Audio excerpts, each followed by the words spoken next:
And hi, folks. But before we start, take a look at this.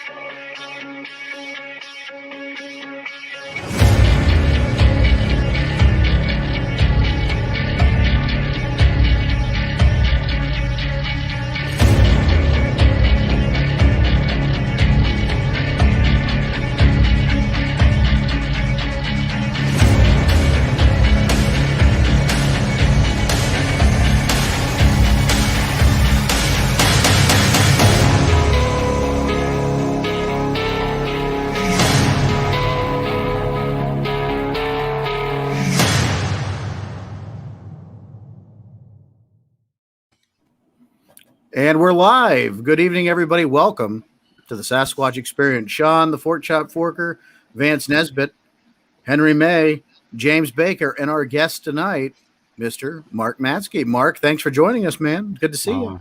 Thank you for having me. This is exciting. It's our Happy pleasure to be on with you guys.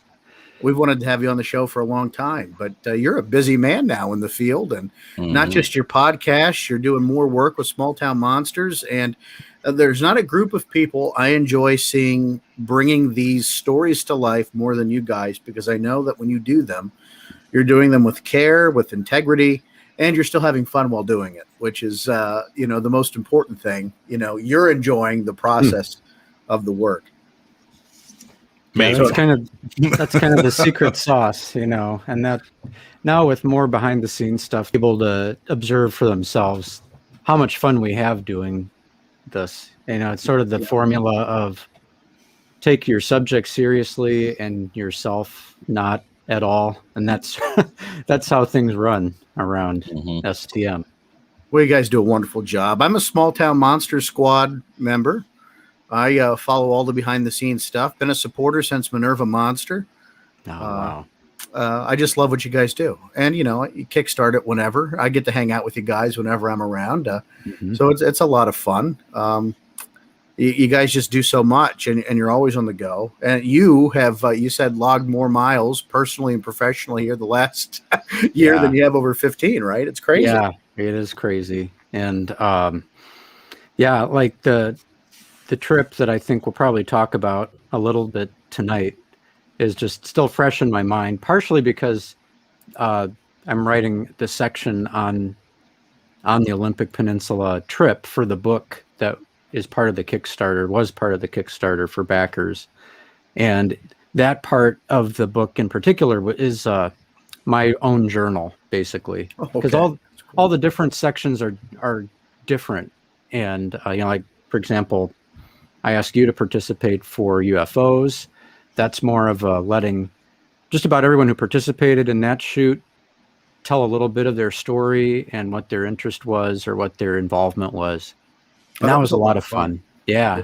I enjoyed it. I enjoyed that you asked me to, contribute to it a little bit. It was enjoyable. I'm a Bigfoot guy. Well, what the heck does a Bigfoot guy have to do with UFO stuff? But the fact of the matter is, if you look at that story, which, is no surprise, has been out there for a while, what's captivating, I think, about that story in particular is that 10 years later, Alexander Pedikov, and his group are out there researching the same area I was at, having some of the same phenomena happening.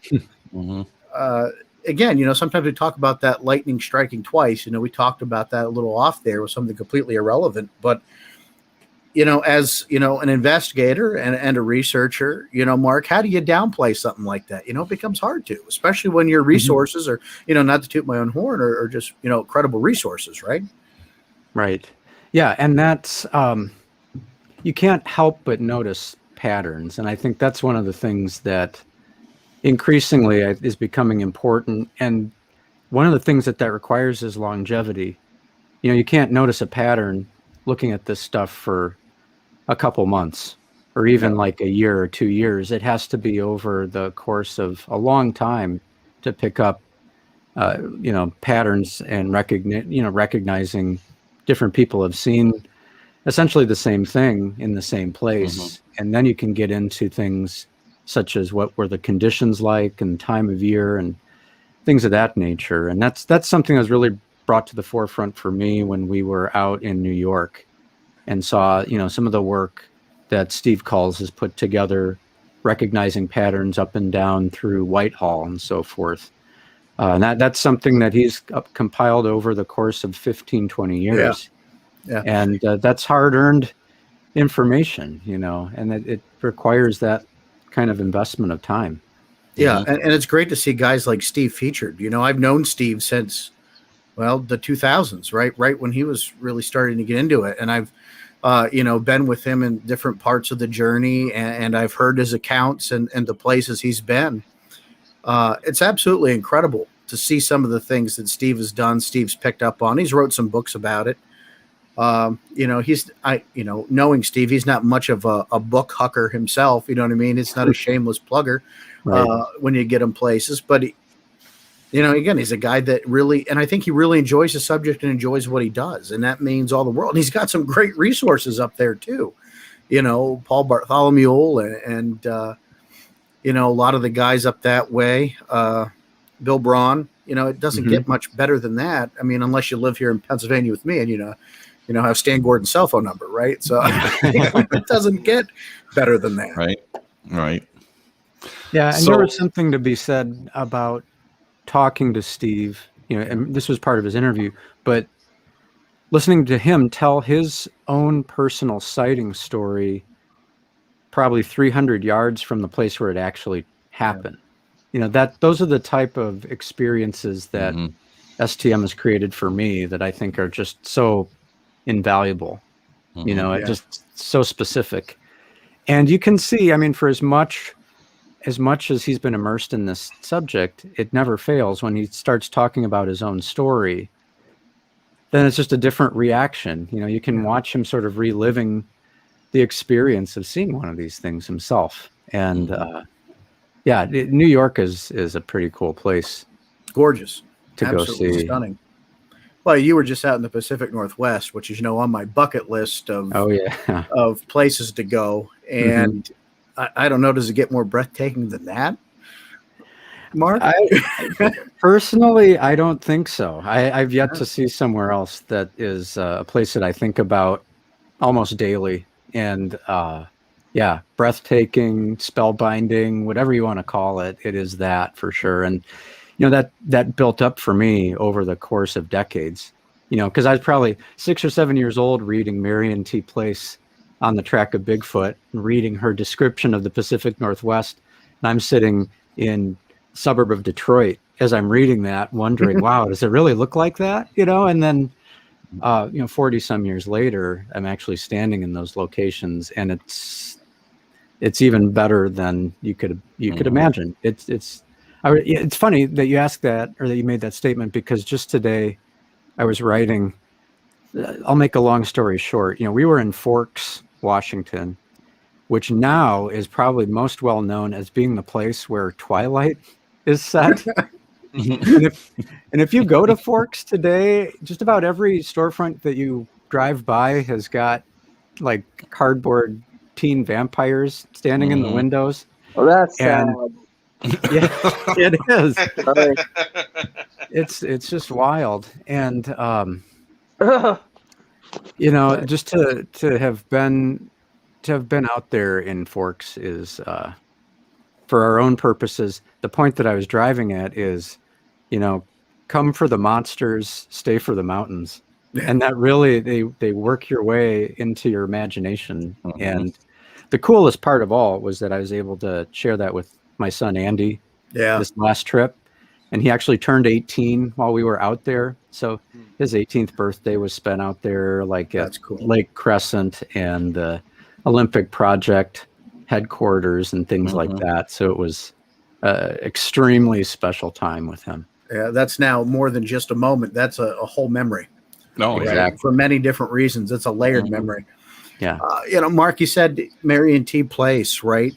40 years ago. Was that what got you started in Bigfoot? As far as reading about the topic, yes. It was Marion's books that got me started in the the research end of things, and like finding out reliable information about the subject of Bigfoot.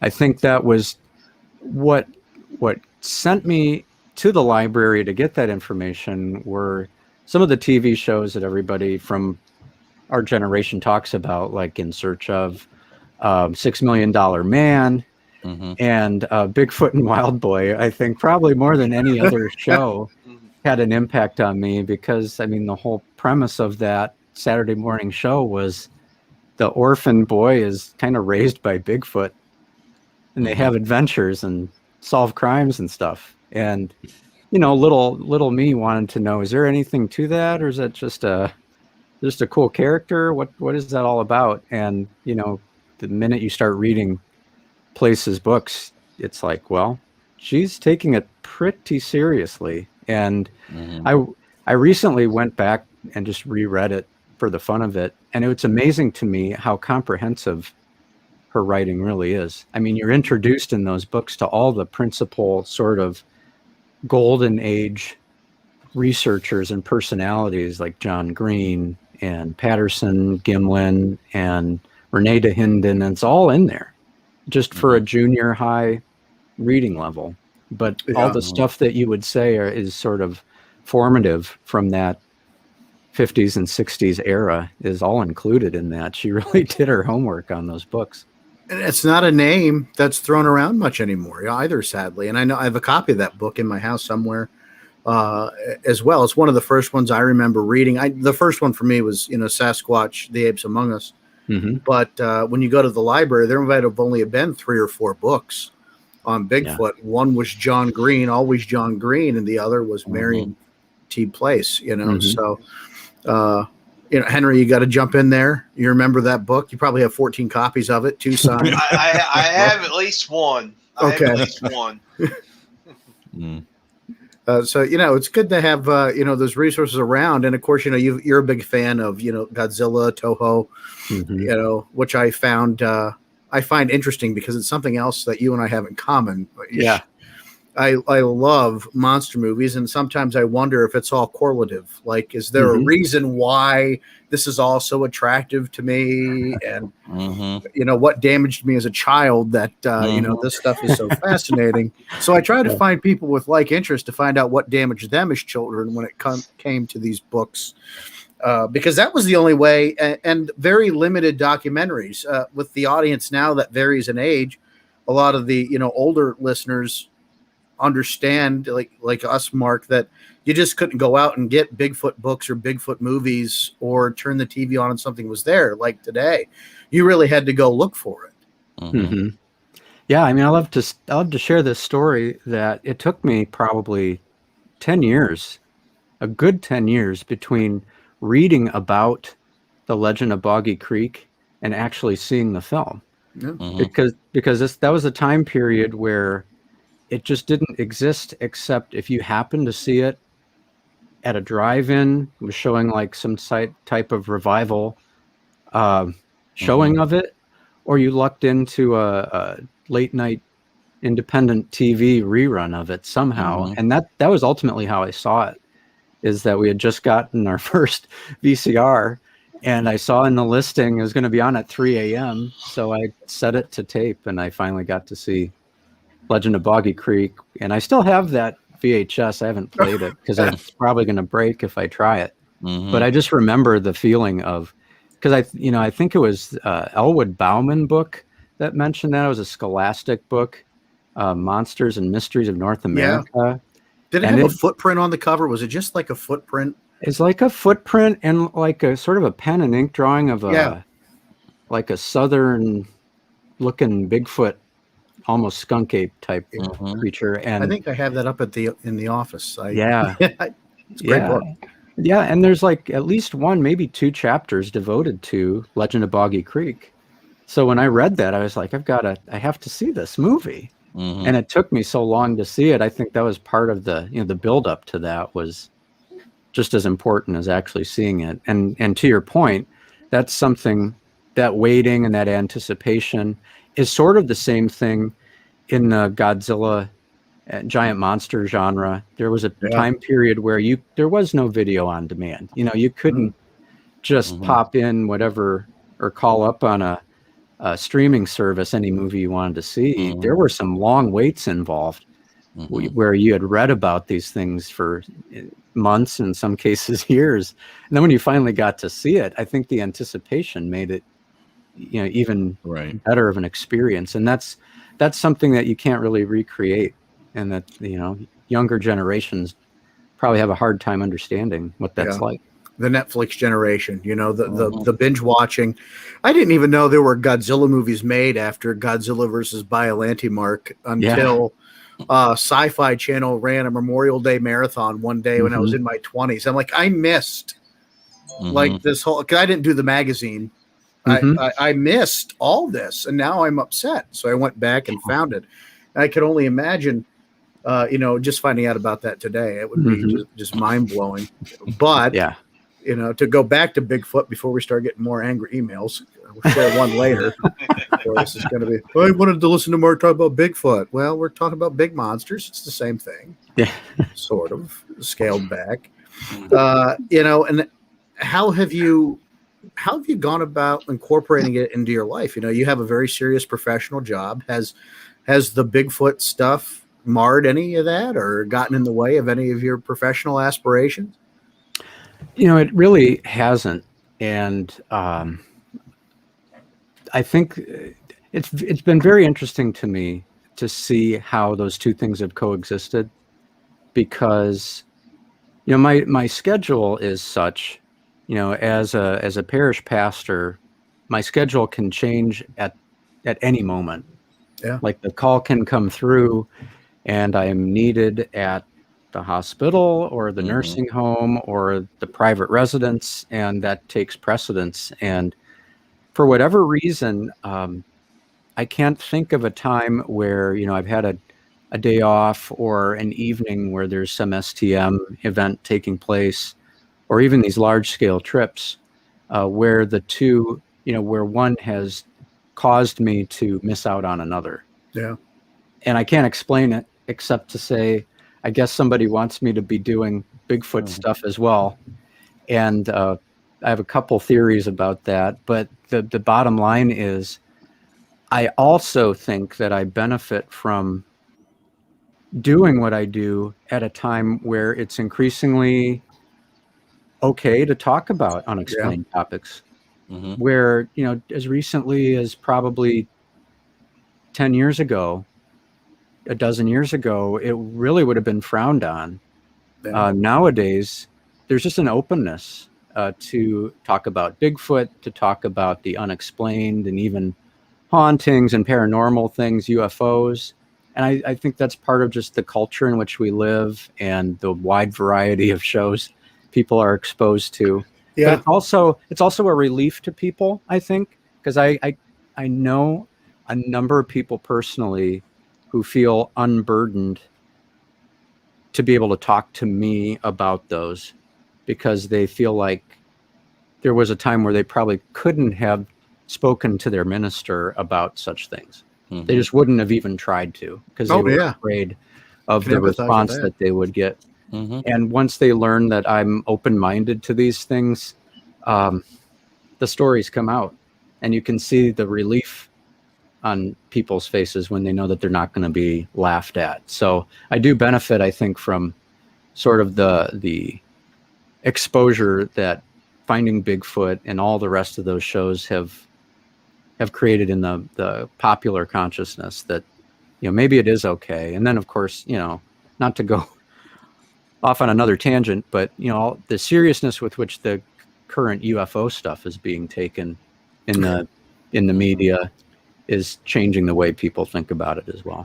Absolutely. And you wonder how long it is before that same paradigm changes for Bigfoot. Or, maybe if we named it something else besides Bigfoot, and we, really latched on to SasWhat or something, sure, a little bit more serious would do it. But, and I asked that because, my priest, I'm Eastern Orthodox. My priest was always okay with the Bigfoot stuff, Mark. But the moment he'd find out I do something paranormal related, he was not happy about that one bit. But the Bigfoot stuff's okay, but the moment you start that, no. Like, and because, in the Orthodox faith, a lot of people don't know, they take things like demonic possession very seriously. And, they train priests. They go through a whole 40 days or more training to do exorcisms, because in the old world churches, they still, hold to some of those canons truthfully and wholeheartedly. And it's funny, I talk about Alexander Pedikov and some others. We have some of the same faith background too.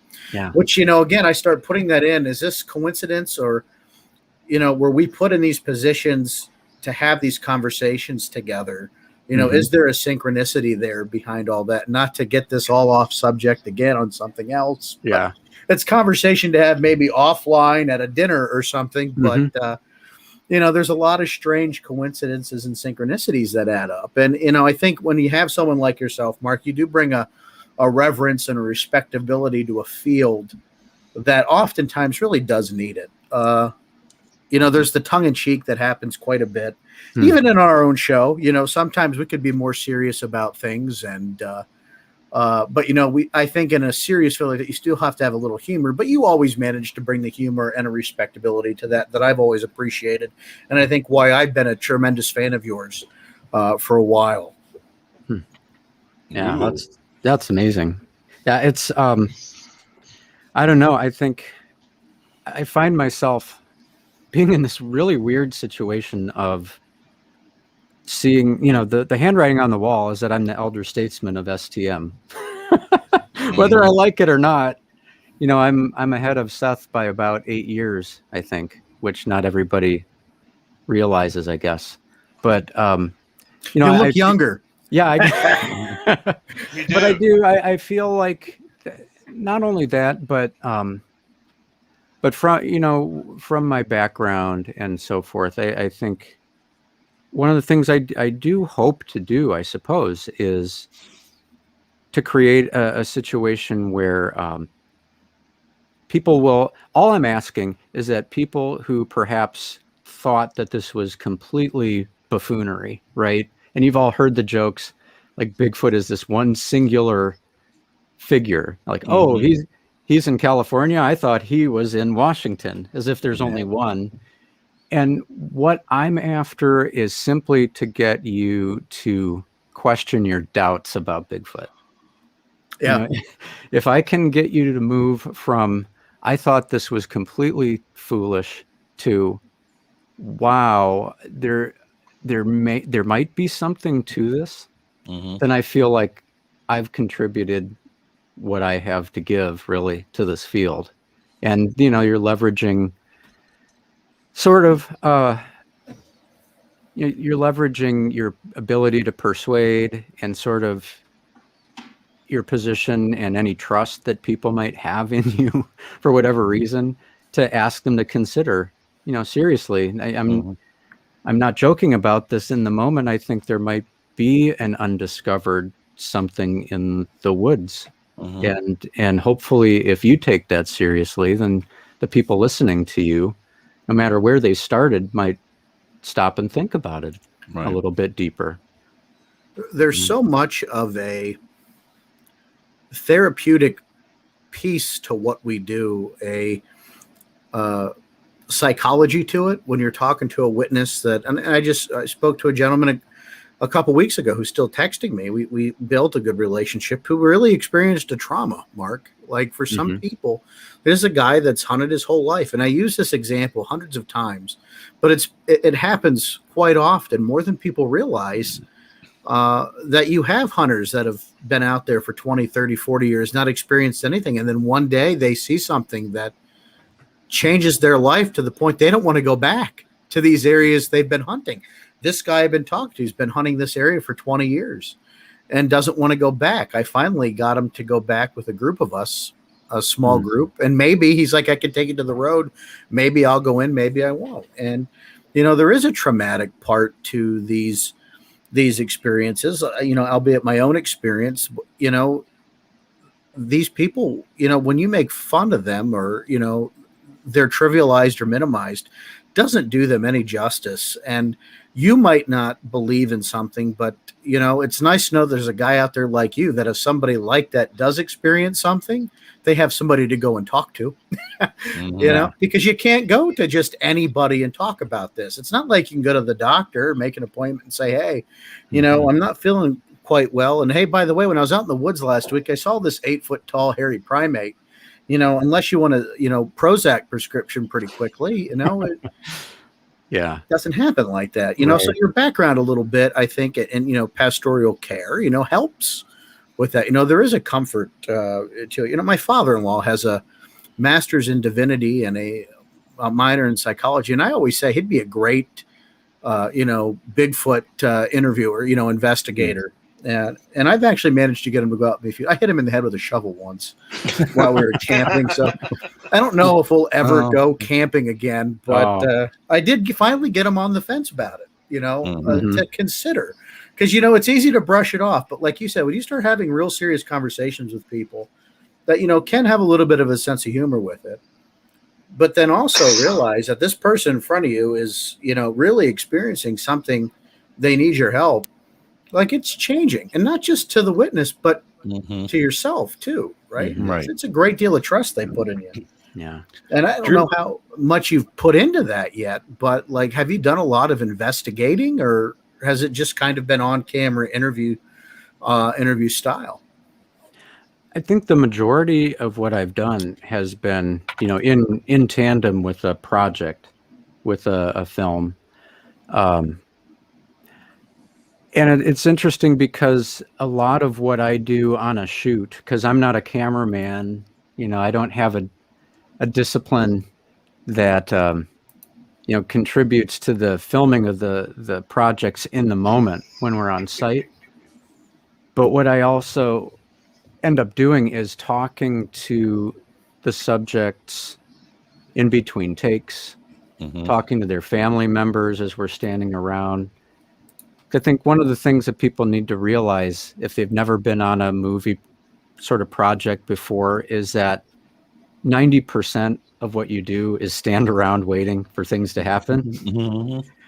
And I always try to intentionally use that time just to talk to the people who, made the time to come out and talk to us, make them feel comfortable, get to know them a little bit, because it's good for us to maintain those relationships, after the shoot is over. So I kind of take it upon myself to chat them up and get to know them. And a lot of the time when we're off on the side having that conversation, a little bit more comes out than what was shared on camera and what a person was willing to go on the record as saying versus what they're willing to talk about privately.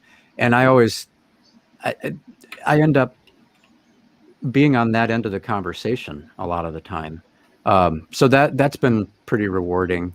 And then otherwise, I would say there are things that have fallen in my lap as a part of my calling that I've had to go, and it is sort of an investigation. It is sort of an information gathering situation to find out about a phenomena that people are experiencing.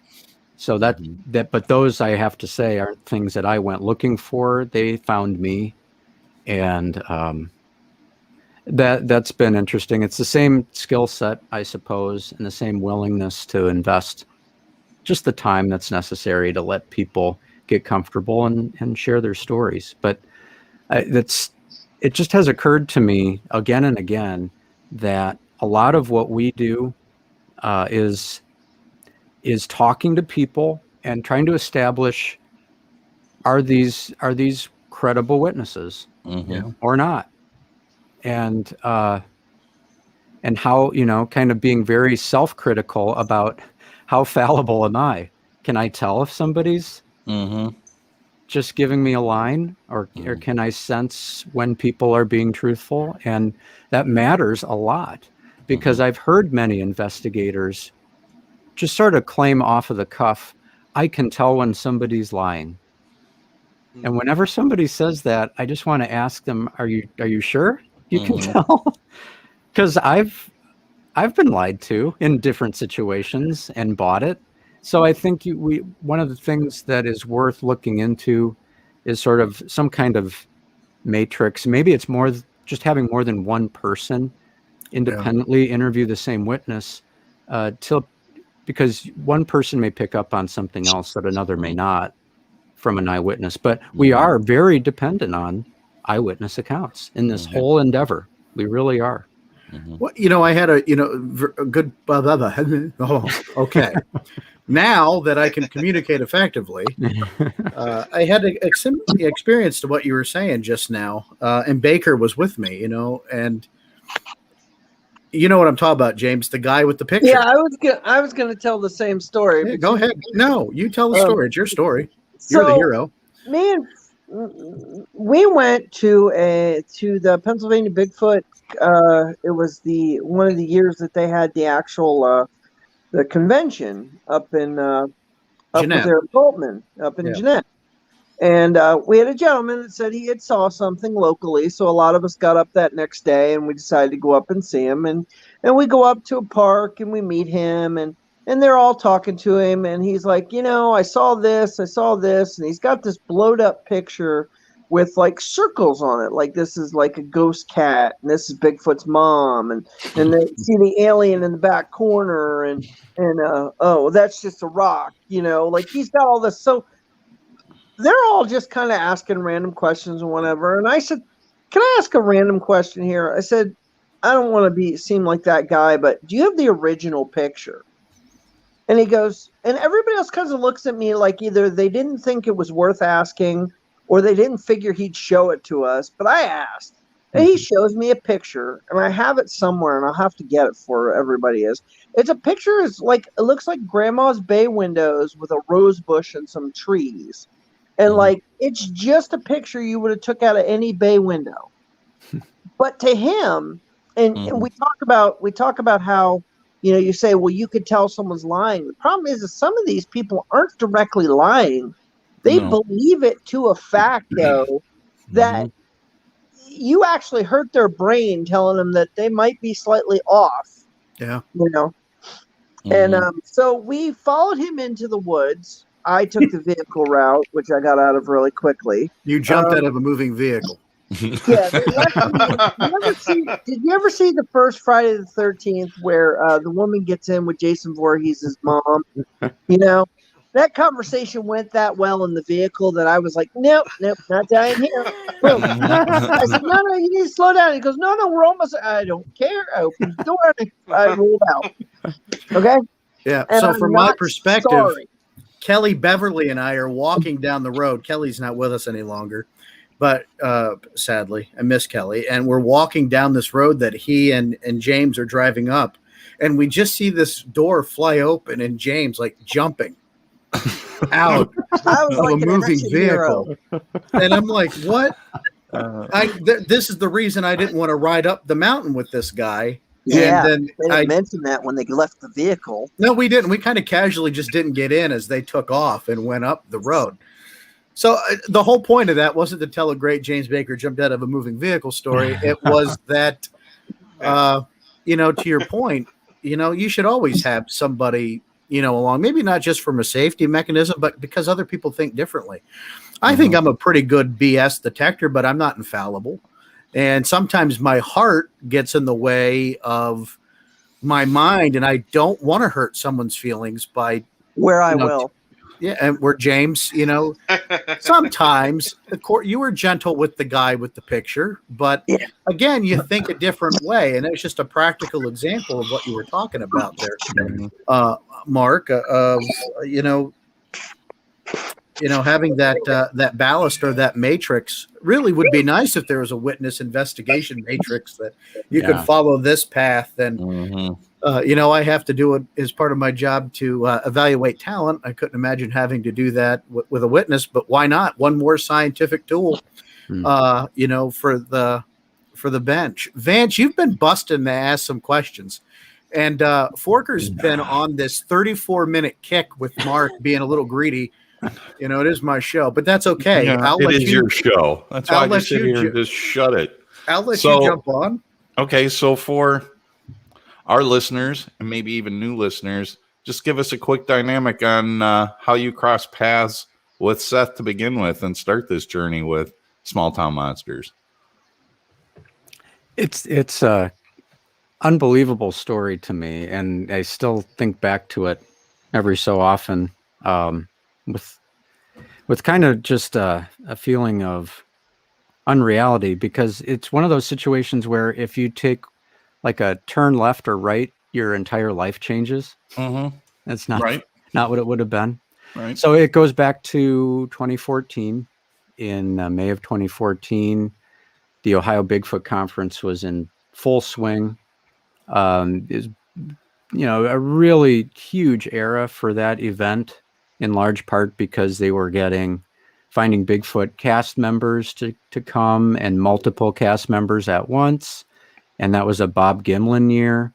So it was just packed out. And, I had been taking Andy to Bigfoot conferences at Salt Fork kind of right as they were transitioning. So like Don Keating was still involved with the first ones that we went to. Well, in 2014, one of the things that you could do was purchase tickets for a VIP dinner, which is at a local restaurant in Cambridge, Ohio, which is the closest town to Salt Fork State Park. And that place, I mean, in the sort of the information about the VIP dinner, which was the Friday night before everything started on Saturday, they said, get there early because seating's going to be tight. So we got there an hour early and the place was packed out. I mean, there was nowhere to sit. And my wife very kindly came with us.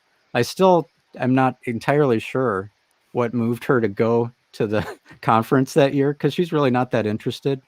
But we walked in there, we walked in the restaurant. There appeared to be nowhere to sit. But she volunteered to kind of walk through the restaurant and see what was available for seating.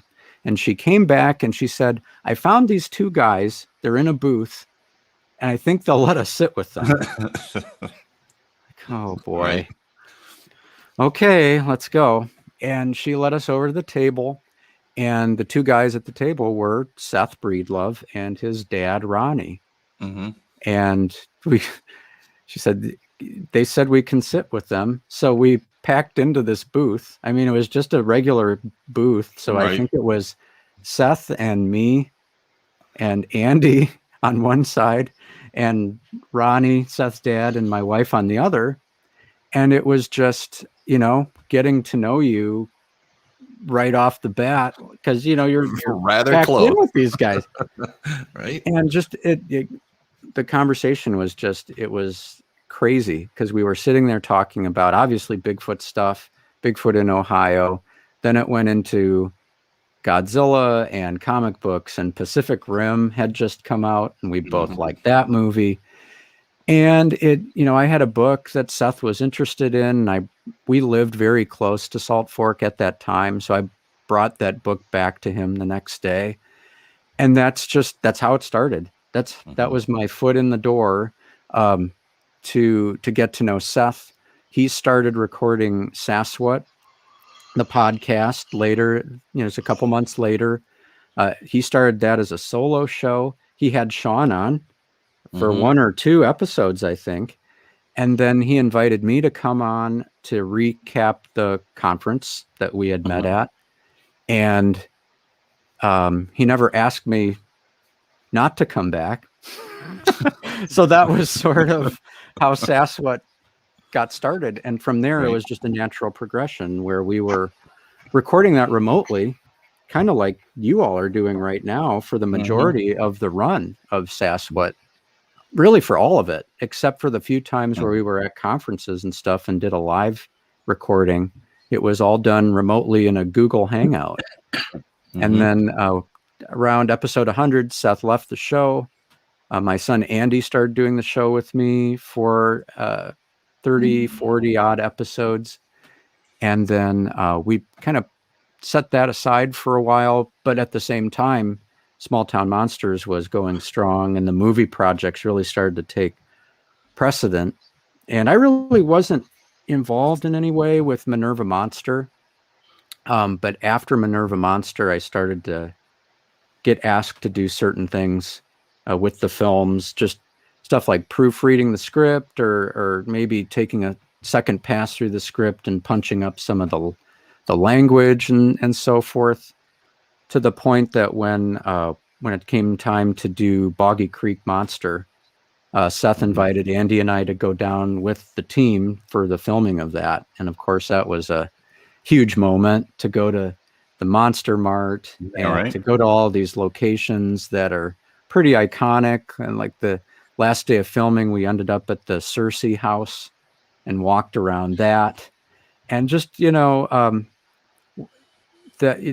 story short, then it got to the point where with Invasion on Chestnut Ridge, I co-wrote the narration for that and narrated the film.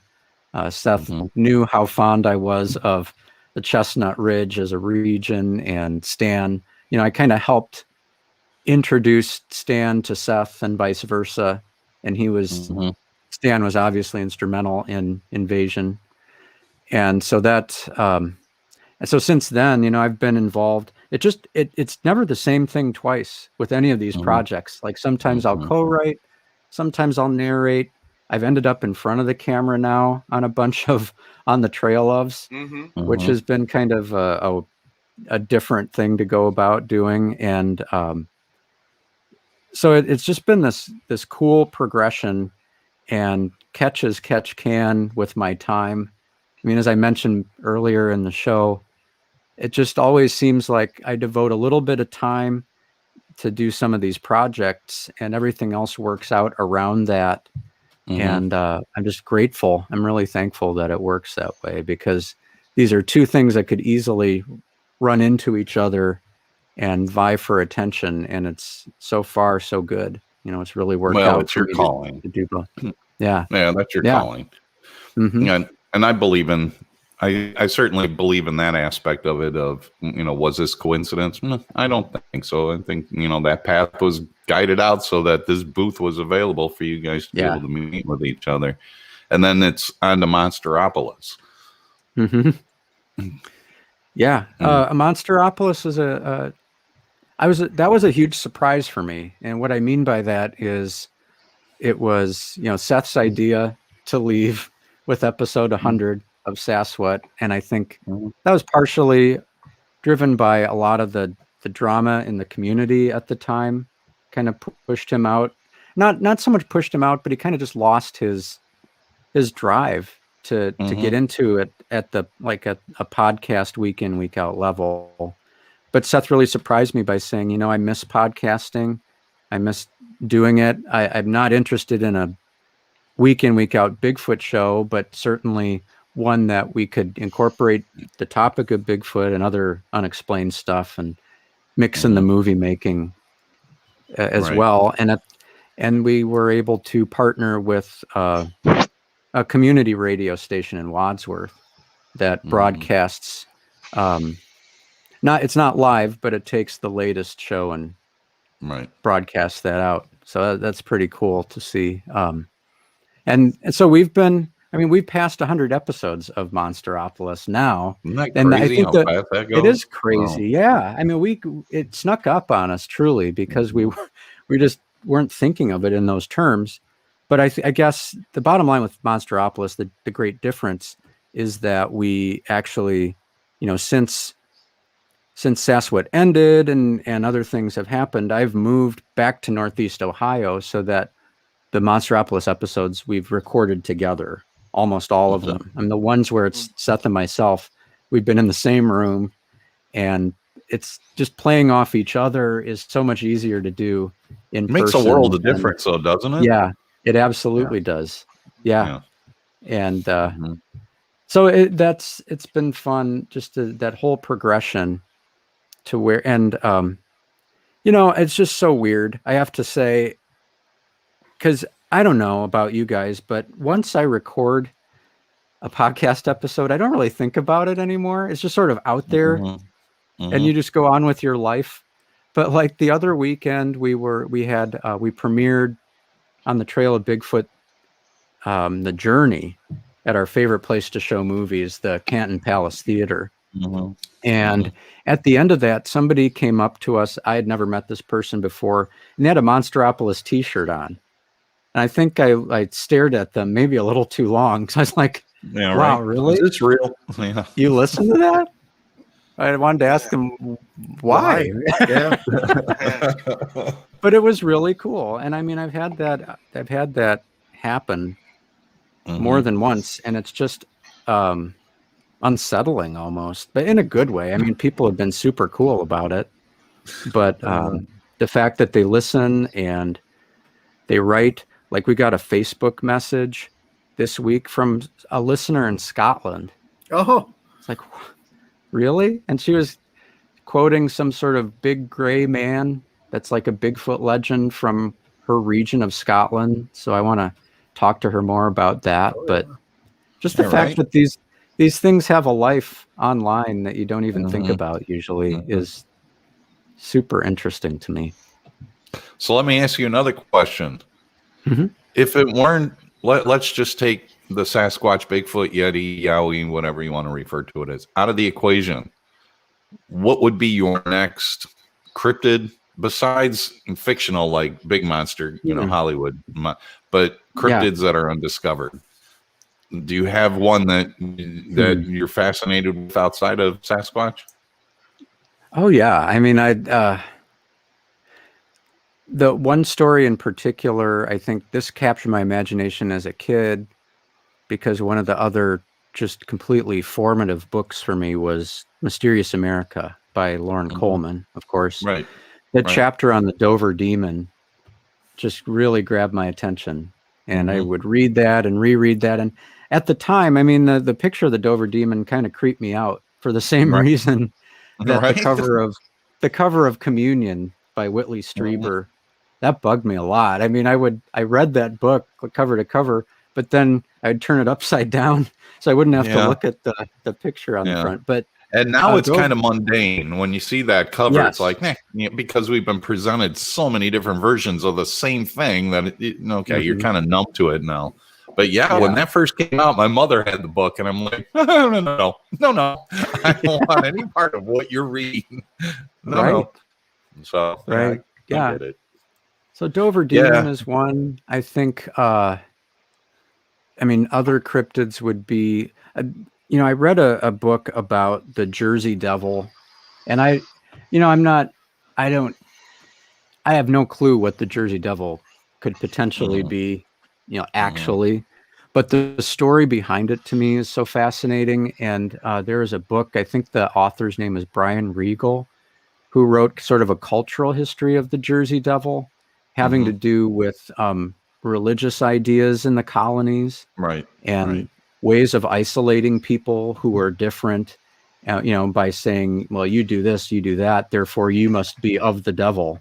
And he ties together a lot of interesting ideas with that I find fascinating. And so, those are some big ones. And of course there's Champ. I love the Champ idea. That's probably to me, that's one of the most plausible cryptid situations where, it really seems like there's some undiscovered biological creature swimming around in that huge lake. And I haven't spent nearly enough time up in that region, but I would love to spend some time out on Lake Champlain and just look around there. I would imagine probably a lot of fresh and saltwater lakes around probably have creatures we just I'm totally on board. I like the word that you used, plausible, because it is very plausible that, even if it's not a plesiosaur, so to speak, it could be something that has evolved, but it still looks rather unique, just speculation. But I like that plausibility aspect of it. But I do too. Dover Demon, no. The Dover Demon is, to me, when I see that creature, I'm just it's kind of a cross combination between an extraterrestrial and the Jersey Devil. It's just kind of like you mash the two together, and here you got I'm like, I don't know what's happening, but it's certainly fascinating. No, it's good to know on all the cryptids. Forker's over there working hard, writing up a menu, apparently, what we're going to order for dinner next week. And Henry, throw that question out. I know you had one. Well, I just wanted to know, as far as the locations you've been to, what is your favorite Bigfoot location? I think the favorite Bigfoot location is that changed over the last month because now that we've been out to the Olympic Peninsula, and we're very fortunate to be able to work with the Olympic Project, and they took us down to the so-called nest site. So we were able to actually lay eyes on that location and see what's left of the nests, and not just the nests themselves, but how they're situated on a ridge, and they're located on a steep decline that goes down to almost a sheer face drop off down to a river. And part of the way it was explained to us is that the location of this site almost seemed tactical or strategic in nature to allow for both deep cover and quick exit if necessary, with a spot for a very big protecting figure to be the first line of defense. And just being there, seeing the location, having to bushwhack through this tall huckleberry just to get down to that site and to hear the story of how it was discovered was just I won't say it was it transformed my view of Bigfoot, but I think it moved the needle for me into, we really are talking most likely about some sort of primate creature. I've always been sort of open-minded on the spectrum of what is Bigfoot, but what I saw there really, I use this word, I think, on one of the recent podcasts I did with Seth, but it just seemed so biological in nature that it was striking, and it made sense in the location that it was to have been built, have this area scouted out, constructed by some type of intelligent animal or mammal, something with fingers and a thumb that could break off the pieces of this huckleberry and make a nest out of it. And I think it's that, along with the Olympic Peninsula and the Olympic Mountain Range, is very unique in that there's no road through the Olympics. It's still, to a certain degree, wild country. I mean, you can drive around the entire range, but there's no way through it. You have to hike if you want to go through the Olympics. So there's still this sense of remoteness there. There's, the logging industry is by far the biggest industry in that area, and what that enables you to do is you can see what these forests are like when they've grown up, and what they're like when you slash cut a whole ridge line down to the stumps. And it gives you a real sense of the terrain. It also creates logging roads that you can drive up and down, and again, sense what this location is like, that it's, the rainforest, the amount of pure water sources that are available. There's elk and deer everywhere you go. And it just to me, it's the Olympic Peninsula is a place where it's very easy to envision that as being habitat for SasWhat. I think there's an emotional impact for me going to Fouke that makes that a close second, just to be there and to see the water tower that you see, in the opening shots of Legend of Boggy Creek and all of that really good stuff. But I think the whole package for me has been the Olympic Peninsula, and any of the members of the project will tell you that by far the most sightings that they get are road crossings still. And so you're out there driving around at night just hoping for something to happen. You can see it.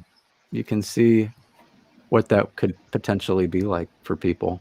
And would that actually happen? If you see again, if you're going out there to do that specifically, I want that road. Is that going to happen? You know, I don't know. Right. I there again, let's not get into the whole mind speak and paranormal aspect, but is this a coincidence? I mean, how many people have literally been in this? Yeah, go ahead. Would you believe it, Mark, if it happened to you while you were out there? Yeah, right. Yeah, well, that's something we joke around about all the time. Like, what if it did happen? Would we tell each other?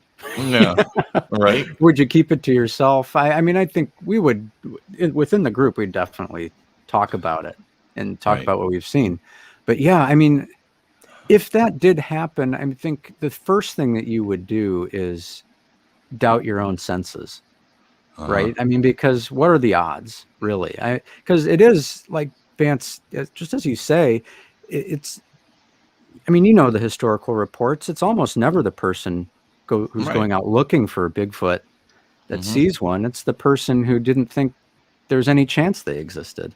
It seems like to a person, it's that's who sees one, is the person who's not looking for it. So it just seems to be, that's one of the truisms of the field. It's also and it's also the reason why the Bigfoot community keeps getting bigger and bigger and bigger, is by those people that have had nothing to do with the community and saw something that changed their life, and now they want answers. So they join the community, and then they discover what a dysfunctional family it is. They're like, what was I doing? But you know, now they're kind of into it, and you know, welcome aboard.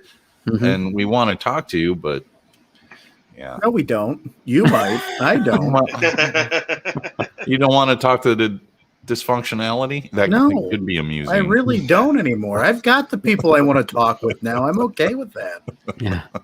I'm not looking to expound my group of friends. I have the friends I like in this field. I'm not looking to be popular about this. Like, I think it's part of the problem. You know, I don't care if there's 10 listeners to this show or 10,000 or, you know, you get a point of view that we framed by talking with, you know, just about everybody we can over 15 years across the spectrum. Right. And, you know, it's not a community anymore. It's a conflagration of many different confederacies that are struggling to maintain a power basis at the moment. There's nothing, you know, this whole, anybody remember the movement years ago to, you know, like, I think it was over the 50th anniversary of the Patterson film, like bring the community together. Like, how the hell did that work out? Let's be honest. It didn't. Sorry. Felt good. Made a great t-shirt. Didn't work out well. And once you accept where everybody's at and know where people are, and you can accept each other for who they are, you can get on a lot better than trying to convince and change everybody else's mind. Because I tell you what, one podcast isn't going to change the mind to somebody who thinks Bigfoot can mind speak, knock on your back door, ask for garlic, or any of those other things. And, you know, it's just not going to happen. But that's why we talked to all these people, so we can find the common ground. At the end of the day, I know who the hell to stay away from when I'm at a Bigfoot conference. It works out great. I mean, it's never been problematic for me. And, you know, everybody's mileage may vary, but I'm okay with how things are. It's not about expounding or, you know, I think we're past that. And Bigfoot's pop culture right now. And as soon as it starts fading out of that pop culture wave, it's going to come back to the serious, like-minded investigators again. And that's just how I feel. I could be wrong. I've been wrong before. I'm probably not, but that's just, it's going to happen because it happens all the time. When it's not pop cultural, then the real science begins again. Right. And to your point, Mark, that like triggered you by something. Sorry. Yeah, that was me. I did it. You did it. Every week it's something with you, Vance. Yeah, I know it. That's why I'm here. Oh, hey, look, Baker's awake. Go ahead. I've been awake the whole time. I have a problem with my eye. It keeps watering, and I'm like, You're emotional. It's We Mark's understand. reference for the Pacific Northwest. That's what we're doing. But he makes a valid point is, you know, when I started doing this, just because a lot of it had to do is me and Forker were friends and I could drive and he couldn't. Yeah. So I would drive these places and a lot of times you would hear the things that people would say and he would be like, oh, you know, this, you know, and I would just be like, okay, what level of crazy have I walked into? Oh, wait, there's beer. I'll just watch. You know? and then eventually you start listening to some of them and the worst part is that the crazier they are, the more they believe what they are. But then a lot of times like you find little cycles of truth based on whatever they're saying. Like for instance, like, you know, but you don't want to ask those truth questions because unfortunately the answer is so bogged down and more crazy. Right. That you're like, no, you know what I'm just going to do? I'm just going to let him talk and I'll take what I want out of the conversation. And then later on, me and Forker would stand over there where the buffet was and go, did you hear that shit? You know, I did like this. I did like this. That bucket of crazy could stay over there, you know, and then we'd go talk to somebody else. And like, actually, a lot of times we would have really good conversations with like people about things that started out as just a rant from some person. Right. Mm-hmm. We had a better conversation with Dr. Mayazinski about bears than we did with Bigfoot. Bears that kill you. You know, and we found out so much just because we didn't want to talk about Bigfoot at the moment. We wanted to talk about something different. Right. So we sat down and talked and learned, but very appropriate behavioral things we learned that we can apply to our Bigfoot work. Right. Right. And we went to, sorry to cut you off there. But we went to the Ohio Bigfoot Conference, and I went down to sit down, and here I'm sitting near like some major people like Meldrum, and we sat down and like, you know, and people are just wandering by and going, hey, I want to talk about dormal ridges and all this stuff. So I'm like, guys eating a burger, give them 20 minutes, it's on a break. We're talking about how beautiful this mountain is, or how him and his family just enjoy driving through Pennsylvania. And I was like talking to him about how there's a spot on the road where you can actually see the cloud and the rain and over the highest point in Pennsylvania. And we were just talking back and forth and people would just barge in with these just random things about disgusting, you know, what do you feel about Bigfoot poop? Well, he doesn't like it with the fries he's trying to eat right now. Can we just back up a little bit? You know? But that's how that was the early days of networking and how we managed to talk to everybody in the Bigfoot field, right, Henry? Dr. Meldrum, Dr. Bindernagel, all through little moments of not wanting to talk about Bigfoot. We found a way, you know, to, you know, come together through other means and build a relationship that had nothing to do with Bigfoot, that just kind of, you know, responded, you know, to the subject eventually, and it worked out great for us. And still, like Josh Gates owes you a beer, by the way, at somewhere. It's a whole thing. That's another story for another time. This is the Mark Matzke show, not James Baker and Bar Rescue. Hey, we Mark, got if you're stories ever for in an years. uncomfortable situation, just wave at me. I will either make it worse or better. That's true. It's a 50-50. It's But like usually you had fun either way. Yeah, it's like a punt, basically. It's just to find out It's a punt. something's going to happen. He saved me way or from the saved me from a very uncomfortable conversation with Janice Carter. I will always be thankful for that. Thank you, James. But these are for the after show, you know, the after show talks. Yeah, but right. guys, we've blown through that hour pretty quickly, and I still have a couple questions I wanted to ask Mark. One was, do you got a time frame on all this, Mark? At the end of the day, have you set benchmarks for yourself that say, man, if we don't get something solid or conclusive by so-and-so, I'm packing my bags and going home? You know, not really. I don't think it doesn't seem to have an expiration date. I mean, it's something when it's something that you've been interested since basically with the time you could read and think about things and draw pictures, and you're still interested in it now. I just don't see it going away.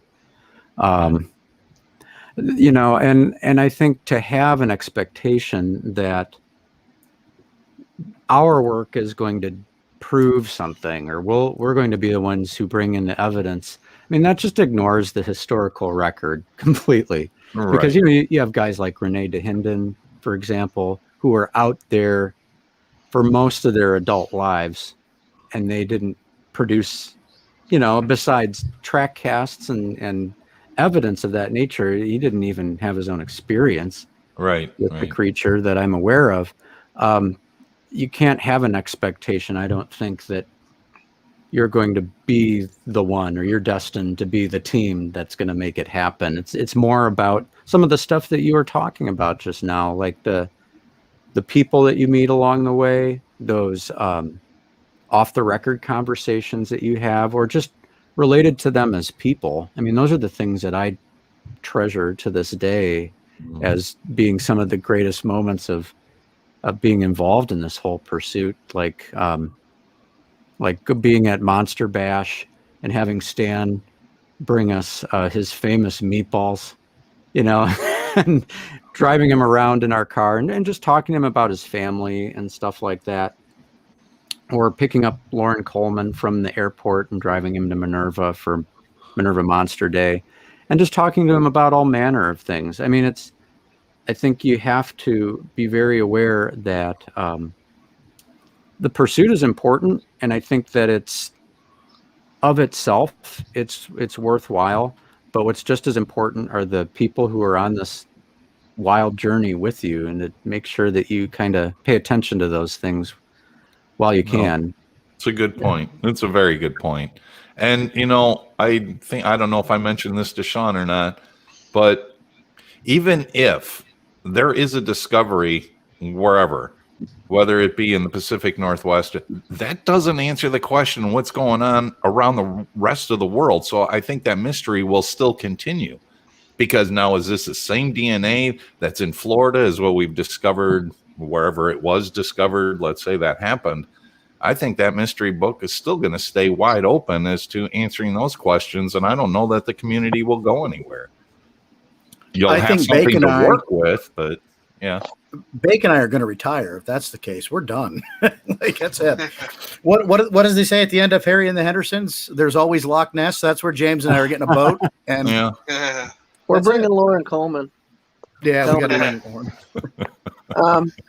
But my question I have is, do you think it's going to be solved one way or another? Because to me personally, I think the world is getting smaller. I sell technology, and also, you read into the facts, and the thing is they have drones that can go anywhere. There's not very many places where a camera isn't at this point. In the next 10 to 15 years, they could have, Amazon is supposed to put out all these, little drones and stuff to go anywhere and things like that. Do you think there'll be a point that there'll have to be a formidable thing, like, kind of like when the old sailors in the sea, like, they realized there were no sea monsters because eventually they had just drawn in the whole map? Yeah, I think if we're talking about, if this is a biological flesh and blood creature, then at some point it has to be discovered.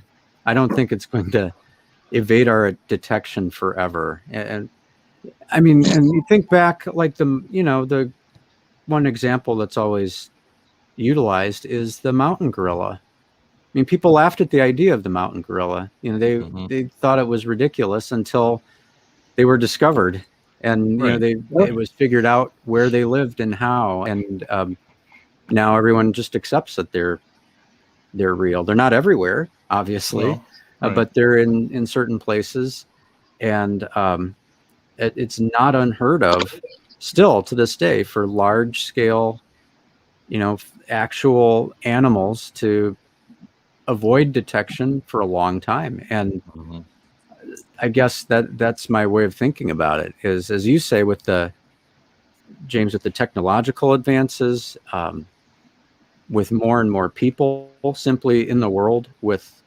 technology in hand to be able to record audio, video, write down, drop a pin where they were when this thing happened. It seems to me that there's going to be a time where the discovery takes place. Now, if we're talking about something else entirely, maybe not. But I really think that it is just a matter of time. Yeah. It's pretty exciting when you think of it that way. Of course, the other end of the spectrum is I always question the fact that these things may have already been found, but the thing is that whoever found them has decided that we didn't need to know. Mm-hmm. No, there's potential there. I don't think we could ever rule that out logically. I think we'd like to, because you get into that whole conspiratorial, some government knows something, which may always, just like the UFOs we talked about at the beginning of the show. The more we're finding out about this now, we're getting right on the precipice of some really earth-shattering information, and we don't know. And I think we've all been told many times from different people that they've found big skeletons and so on and so forth, but what do they belong to? And I think Dr. Meldrum posted an interesting article today on Facebook that's kind of along the same vein as not what we're talking about, but just discovery of these large skeletons and what they mean. I think just small form in perspective to the Patterson film and the subject of the Patterson film, right? So you follow the scientists, you start finding some of the answers to the questions of our past, which bring us really forward into the future. But we talk about technology. Technology gets you only so far. It's still the placement and the application. There's still planes missing in the Pacific Northwest that haven't been discovered yet. Yeah. And they're metallic. But Mark, you've been there and you know how dense that forest is. Good luck getting a drone in there that's, one, going to stay stable and respond to your commands, and two, if you can lose planes, what else can you hide in there? So technology is great as long as you can place it, as long as you're okay taking the risk on it. Still kind of expensive. Amazon ain't delivering packages with their 1,000 mini drones out to the PNW. So I mean, it's a good point, Beck. I'm not displacing. I'm just saying, it's got its practicality. There's an order for large stocks going there. Mark,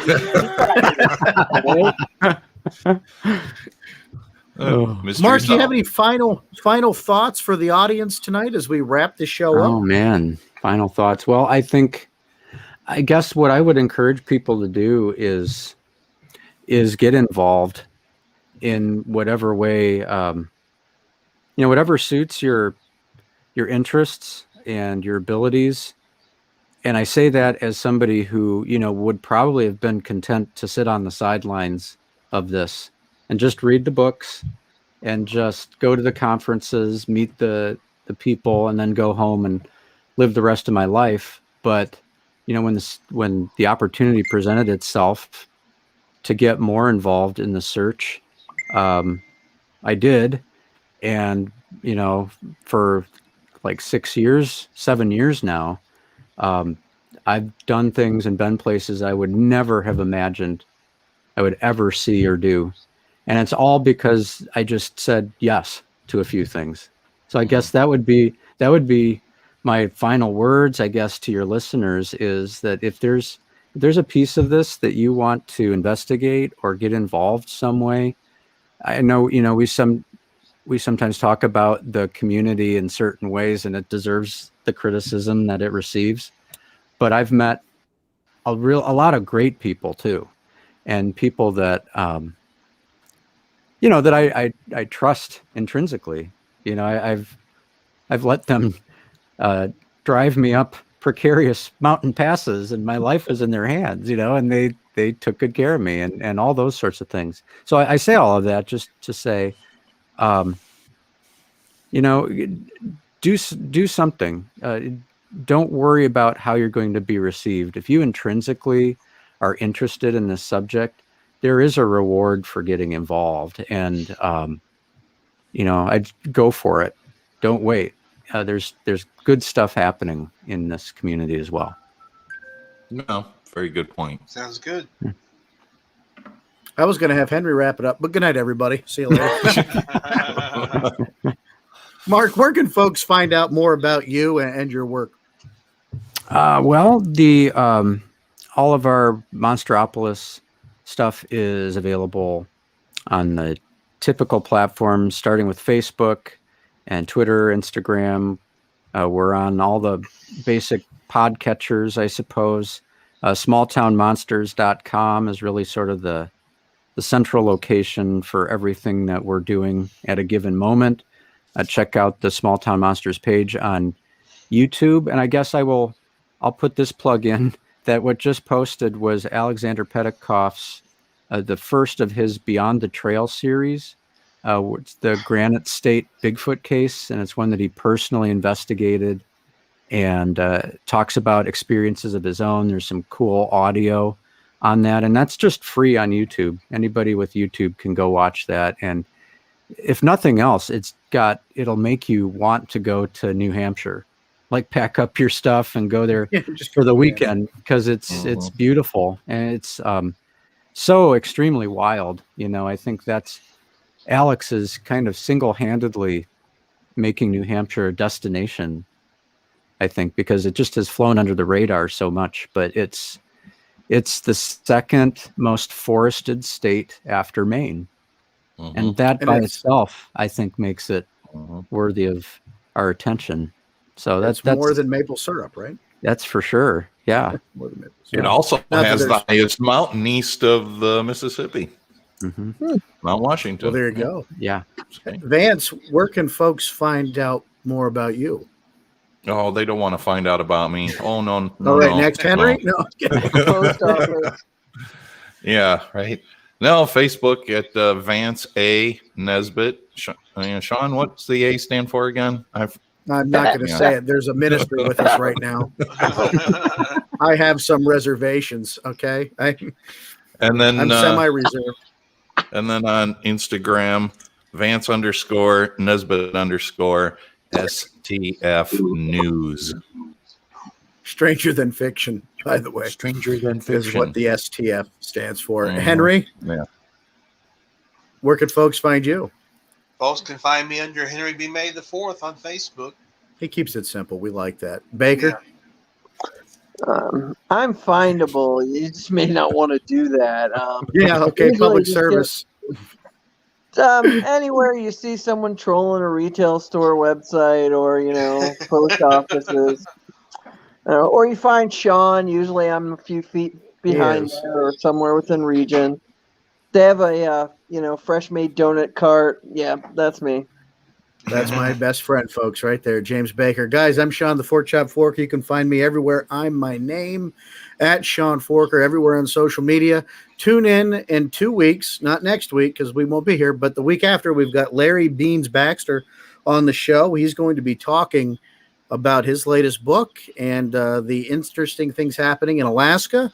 So we definitely want you to be a part of that. And I think if you want to go and get some homework done, on the Discovery Plus app, there is an episode of Aliens in Alaska that's got Larry featured in it, so you'll be able to do a little pregame before you come and watch the show. So until next week, folks, keep on squatching. Henry, give them those lovable words. Y'all be good or be good at it. All right, guys. Thanks to our executive producers, Tommy Hoke and Brian Corbin. We will see you in 2 weeks.